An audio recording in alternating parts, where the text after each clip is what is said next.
Hi there. You definitely do not know me, but that is okay. Although this is usually not the content I make. This video is, well, a little more experimental, a little more serious in what I usually make because I just want to vent my frustrations with Valve currently, and particularly the treatment of TF2. It still has the occasional stupid humor that's in my other videos, so it's fine, I think. I've had these thoughts for a while, but I never really talked about them. Reason why? Well, I know their fans of their games can be very hostile to people who are just trying to get feedback on the game they love. And hell, I've seen it firsthand with my CS2 1 year later video. Look at this guy for getting upset at me for making a joke about how CS2 feels as corporate slop as much as Concord does. Jesus.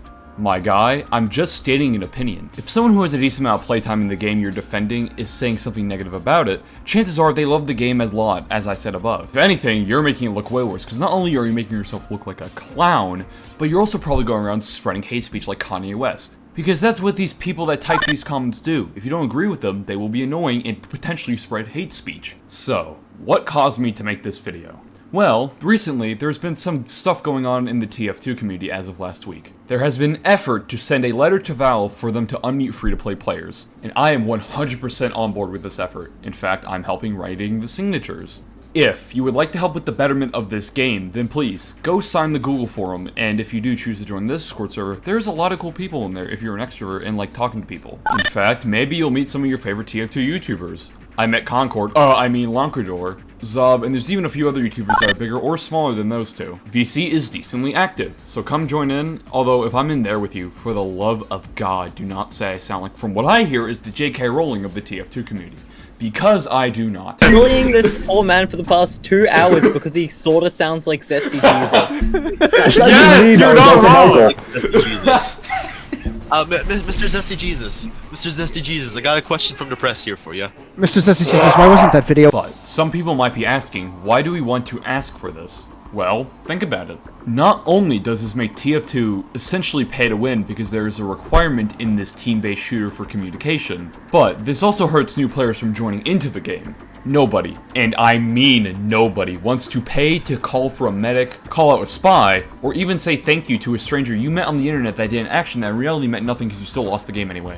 This so-called feature was used to make bots less effective, but not only did it do absolutely nothing, but those bots are gone now. It's an outdated feature that needs to be reverted, if you can even call it a feature. And, if you somehow think it is a good thing that Valve muted free-to-play players, let me ask you this. Should you have to pay to use voice commands and voice chat in Counter-Strike to call it where the T's are rotating?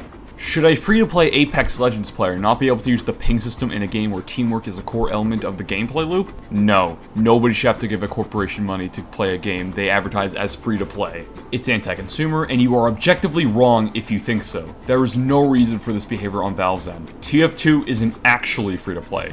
And the sad part is that the number of haters for what is amounting to sending a letter to Valve is honestly ridiculous. I've always heard r/TF2 is awful, but now I realize that place is like the World Trade Center on September 11th, where, yeah, it's awful from watching afar, but it's, dear God, it's even worse when you're in the buildings at the time. Also, you know how silent this game is now? TF2 was like an online chat room at one point, where the most casual gamers could chill out and have fun. While that was partially because of the quick play system, this game being free to play also contributed to that. And as I said before, TF2 isn't free to play because of those changes back in June of 2020. This revert is an overall net good, and the weird part is that some people are against this. Like, why? This is an objectively good thing. People defending this are the reason why we are here.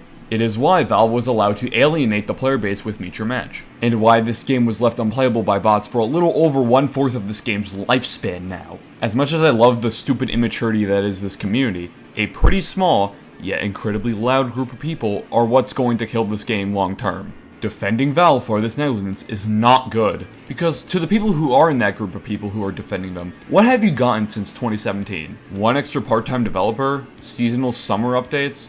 A comic that should have been delivered years ago? An official SDK for better modding? Sure, some of these things are good, but how long has it been since Jungle Inferno? Yeah, that's pathetic.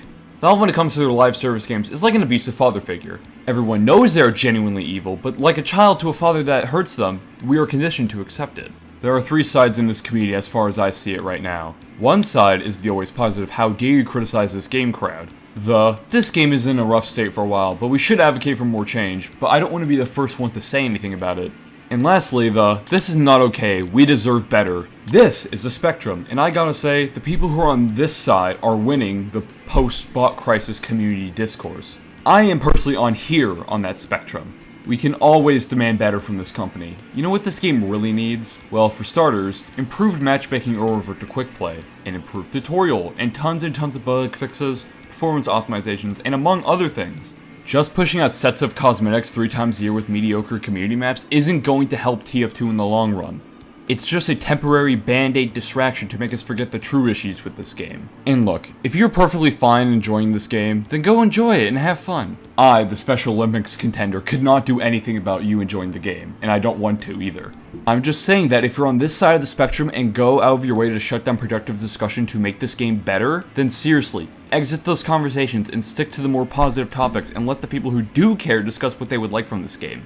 So, here's my suggestions to both Valve and the TF2 community. Valve, you have one of the most valuable games on the planet. Either make use of it, or fix it up before you let it go become a forced obligation and to have it functional kinda like you do now, except not in the ideal state. You might have not signed a prenup, and you can't pull out the relationship because she has too much blackmail on you guys and can spread that to other relationships you have, but you can at least do what she wants you to do before you start ignoring her again. Many other developers would kill to have a game as successful as TF2. And so what if you couldn't turn it into an esport? If the years from 2017 to now are anything to go by, esports were and still are not the future of gaming. Because we all know that's obviously why you abandoned this game. This game isn't as hard to salvage as you think, so hire a few people and make this the best game you can be. We know you still want this game to live on, otherwise you wouldn't be pushing community seasonal updates. The TF2 community. Don't be complacent. Remember where that has gotten us. Yeah, so stop spending money, scream, and cry for help. Fix TF2 kinda worked, but it didn't work well enough because people did not pinch their wallets. You want this game to be even better? Then deprive them of their dollars. They wouldn't be pushing out 3 seasonal updates a year with mostly questionable content if they didn't care about the revenue from this game. If anything, you arguably have more power as a consumer to change TF2 than Valve does. All you have to do is put your money where your mouth is and stop buying the keys and taunts. You know, we could be like Dota 2, getting 3 Jungle and Size Inferno updates a year, or you just keep going with the status quo and have a worse product as a result.